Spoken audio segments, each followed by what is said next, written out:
Hi friends, అందరికీ welcome back to our channel తను పాప డైలీ వ్లాగ్స్. ఈరోజు నేను తెలంగాణ స్టైల్లో మునక్కాయ పప్పు కర్రీ చేశాను. మునక్కాయ పప్పు కర్రీలోకి ఇలా ఉప్పు మిరపకాయలు వేయించాను. ఈ కాంబినేషన్లో ఎవరైనా తిన్నారా? తింటే కామెంట్ సెక్షన్లో కామెంట్ చేయండి. మునక్కాయ పప్పు ఎలా చేశానో ఫుల్ వీడియో ఛానల్ నేమ్ కింద లింక్ ఇస్తాను, తప్పకుండా చూడండి. Bye friends. హాయ్ ఫ్రెండ్స్, అందరికీ welcome back to our channel తను పాప డైలీ వ్లాగ్స్. ఈరోజు తెలంగాణ స్టైల్లో మునక్కాయ పప్పు చేస్తున్నాను. దానికోసం అని చెప్పేసి ఒక బౌల్తో కందిపప్పు తీసుకున్నాను. ఉల్లిపాయలు, పచ్చిమిరపకాయలు, టమాటాలు, అలాగే మునక్కాయలు కడిగి తీసుకున్నాను. ఇప్పుడు వీటిని కుక్కర్లో వేసుకొని బాయిల్ చేసుకున్నాను. చూసారు కదా, కందిపప్పుని ఈ విధంగా మంచిగా క్లీన్ చేసుకున్నాను. ఇప్పుడు దీనిలో ముందుగా కట్ చేసి పెట్టుకున్న వెజిటేబుల్స్ అన్నీ వేసుకుందాం. ఆనియన్స్, టమాటో, పచ్చిమిర్చి అన్నీ వేసుకుందాం. ఒక స్పూన్ పసుపు వేసుకున్నాను. అలాగే మనం తినే కారాన్ని బట్టి కొంచెం కారం వేసుకుందాం. పచ్చిమిరపకాయలు వేసాను కాబట్టి కొంచెం కారం వేసుకుందాం.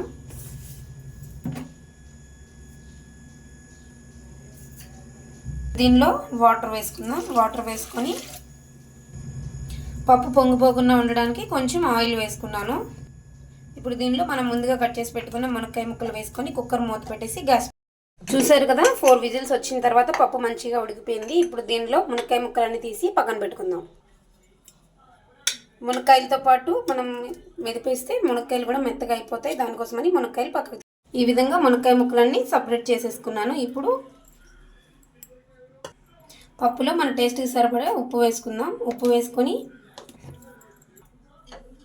ఈ పప్పు గుత్తి తీసుకొని ఇప్పుడు మంచిగా దీన్ని ఈ విధంగా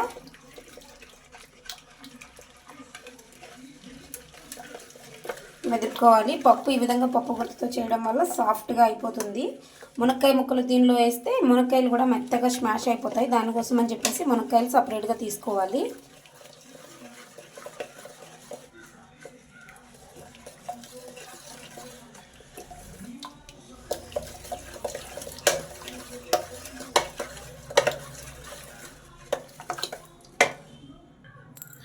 ఇప్పుడు దీనిలో మనం కొంచెం వాటర్ వేసుకుందాం. వాటర్ వేసుకున్న తర్వాత ఇప్పుడు దీనిలో మనం ముందుగా పెట్టుకున్నాం కదా పప్పులోనే ఆ మునక్కాయ ముక్కలు వేసుకున్నాను.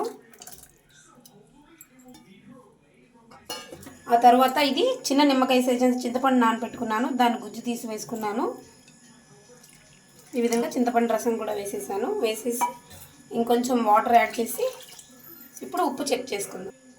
మంచిగా అన్నీ మిక్స్ అయ్యేటట్టు మిక్స్ చేసుకుందాం.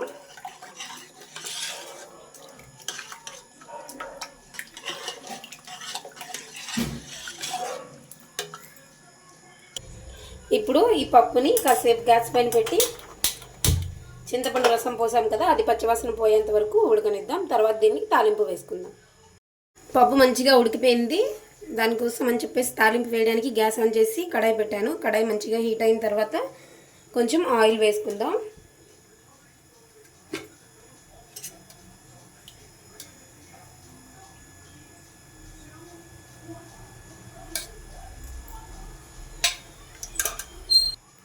తాలింపు కోసం అని చెప్పేసి రెడీ చేసుకున్నాను. ఇది వెల్లుల్లిపాయలు కొంచెం మెత్తగా దంచుకున్నాను. తర్వాత కరివేపాకు, ఎండుమిరపకాయలు, పోపులు. ఇప్పుడు ఆయిల్ మంచిగా హీట్ ఎక్కింది. హీట్ ఎక్కిన తర్వాత వీటిని ఈ ఆయిల్లో వేసి ఫ్రై చేసుకుందాం.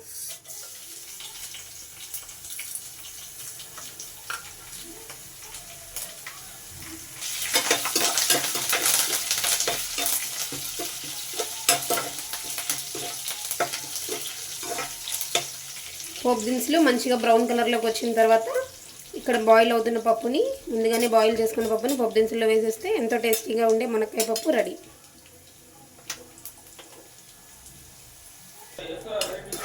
చూసారు కదా, పోపు దినుసులు మంచిగా బ్రౌన్ కలర్లో ఫ్రై అయిపోయినాయి. ఇప్పుడు వీటిని పప్పులో వేసుకుందాం.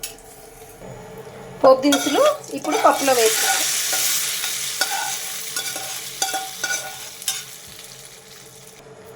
చూసారు కదా, పప్పు కూడా తాలింపు వేసేసుకున్నాను. చాలా టేస్ట్గా ఉంటుంది. ఇప్పుడు గార్నిషింగ్ కోసం కొంచెం కొత్తిమీర వేసుకుందాం.